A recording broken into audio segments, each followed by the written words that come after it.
This is Ryan from TeamWayFinder, and today we have with us Miss Felecia Angelle, a returning guest who is the English voice of Hana Oshroi from Bento, Emmy Yusa from The Devil's a Part-Timer, and from Seraph of the End.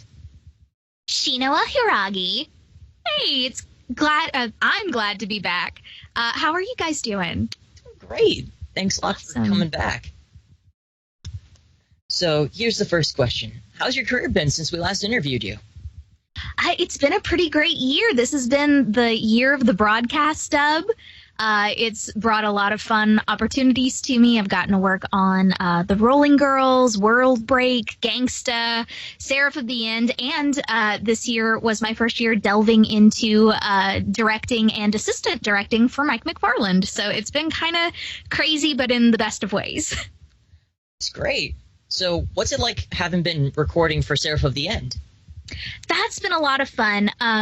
We've done both parts of season 1 now. We're not completely done, but we've started part 2 recently. And Jerry Jewell has directed us on both parts, and he's always one of my favorite people to work with. He's really funny and just really fun. And Shino is a really cool character. I don't know whether to be happy or a little insulted that Jerry told me he thought of me almost immediately because she's such a troll. But yeah, she's got one of the bigger transformations of any character I've gotten to do, where she sort of starts as that, troll. I like to call her a poke your bruise troll. Like, she finds the thing that hurts you, and then she's like, hey, what happens if I just touch it? And she becomes a real girl toward the end of part 1, season 1. That's great. I know I'm enjoying the show. It's great so far. Oh, awesome. Yeah, it's a lot of fun. And it's a really fun cast, too. I recently got to go to lunch with Micah and Justin and Alex, who play Yu, and Mika and Mitsuba. And we've all been talking about how much we enjoy the show and how much we enjoy the different characters. And a lot, for pretty much all of us, it's a different character than we've gotten to play before, which is always really fun. Yeah, sounds awesome. So what's it like being a part of shows that are part of Funimation's broadcast dub initiative? It's cool, and it's stressful, and it's cooler than it is stressful.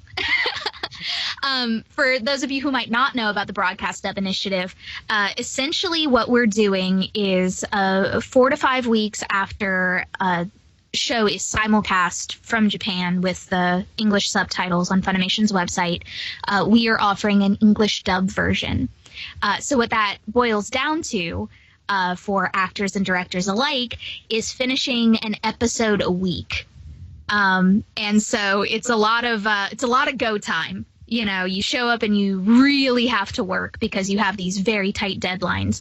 But it's also really cool because we're being able to offer dubs at almost the same pace as simulcasts and subs. So it gives a lot more options to sort of diehard dub fans so that they don't feel left out and like that they don't get their experience for a year or a year and a half. Yeah, when I first heard of it, I know I was like, wow, this is super cool. It's like how it used to be with back in the older Toonami days where you got to watch things weekly in English. Exactly. I think it's really helped foster that sort of community the way that Toonami did, too. I cut my teeth anime-wise on Toonami growing up.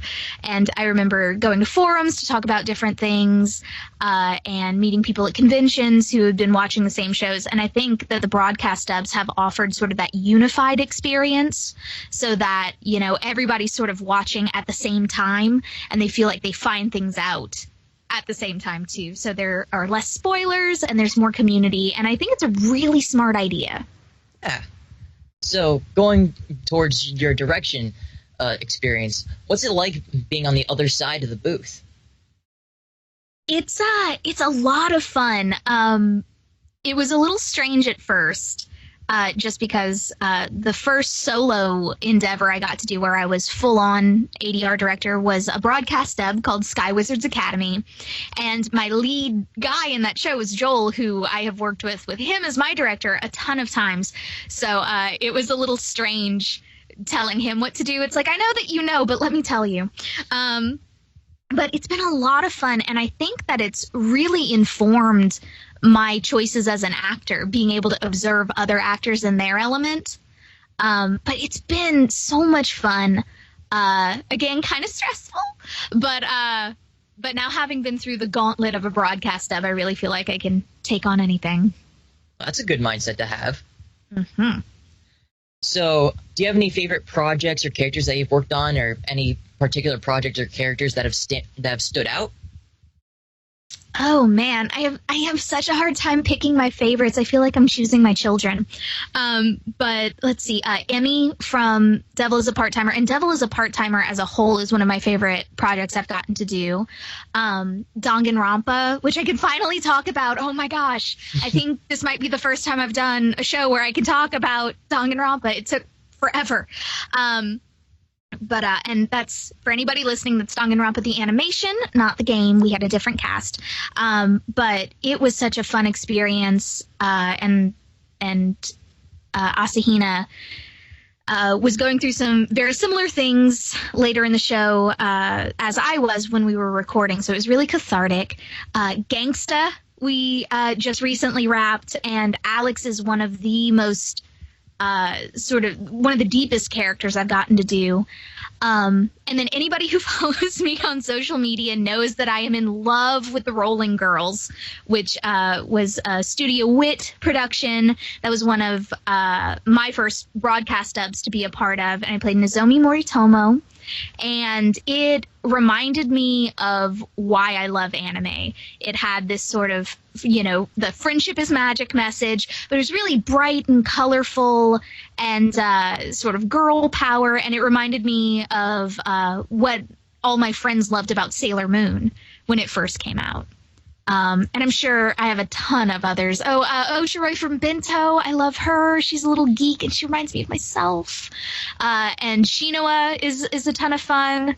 Gosh, I'm just going to list my entire repertoire here, if you let me keep going. But Keep going, I insist. Yeah.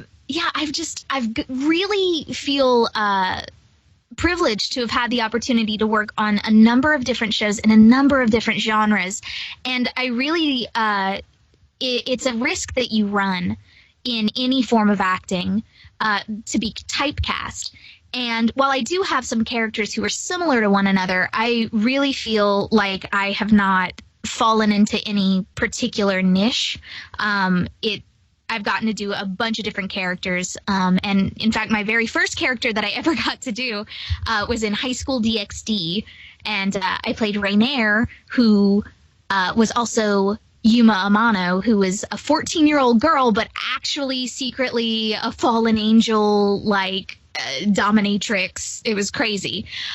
So in my very first role, I got to do both sides of my range. And I feel like everyone at Funimation has been really gung-ho in letting me explore different things and not, pigeonholing me into one place or another.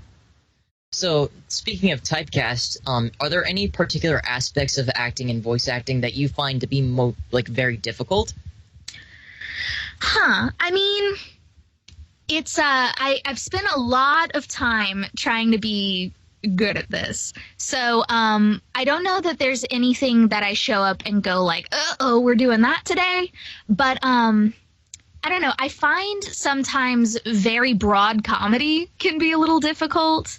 I fall just a little more naturally into drama. So when there's something that's like super wacky, the hardest part about it is letting yourself look dumb. Making big choices that make you look silly. But I feel like the directors that I've gotten to work with have sort of gotten me out of that, because they will laugh when I feel like I look very silly, and I like that positive attention. Well, talking about silly stuff, do you have any particularly funny or memorable stories from your time in the booth? Oh man, this one always gets me, because I know that I do, but in as much as this is a sort of unique experience, it also is just work for us. That's my office that I go to. So it's hard to remember specifically. I I guess I just always go back to working with specific people. Just Jerry is hilarious. And he, for a while, was singing a lot in the booth. He was making up his own anime-centric songs, and that was a lot of fun. Let's see. I'm trying to think of... I guess I don't have any one in particular, although I know it's going to hit me as soon as we hang up. All right. And is there anything surprising that you found out about voice acting in your career? Huh. Well, I guess probably the number one is it's not as easy as everybody thinks it is. We get a lot of, I have a voice. It's actually maybe the most surprising thing to me is that it's really physically demanding. And I didn't expect that because, you're not running a mile on an action movie set or whatever. But you do have to physically inform your performance. Otherwise, it doesn't sound like you're performing the actions on screen. So I remember the first lead that I ever had was Colleen Klinkenbeard was directing. It was for Aesthetica of a Rogue Hero.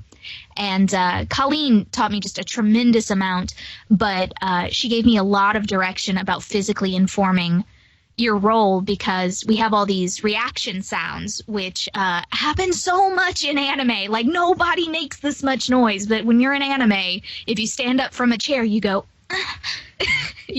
like you're an 80-pound schoolgirl, but yes, it's hard to get up from that chair. But Colleen would give me little tricks to help, engage my diaphragm and, how to run in the booth. And you actually are physically pretending to run. And I'd go home from those sessions feeling like I just did an 8-hour workout and just sleep forever. And that was really shocking to me because I thought it was you go in, you stand, you talk, you sound pretty. But there's a lot physically that goes into it. All right. That's actually a very unique answer. Oh, yay. Yeah. And last question, did you have anybody that you looked up to as a mentor or a idol when you were approaching the voice acting career? Oh, absolutely. As far as mentors, I feel like I've had so many. I've mentioned Colleen.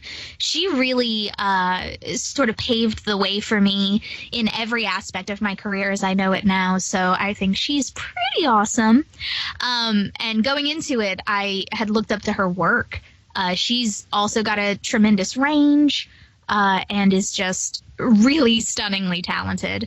But I have been a fan of voices since before I knew that I was.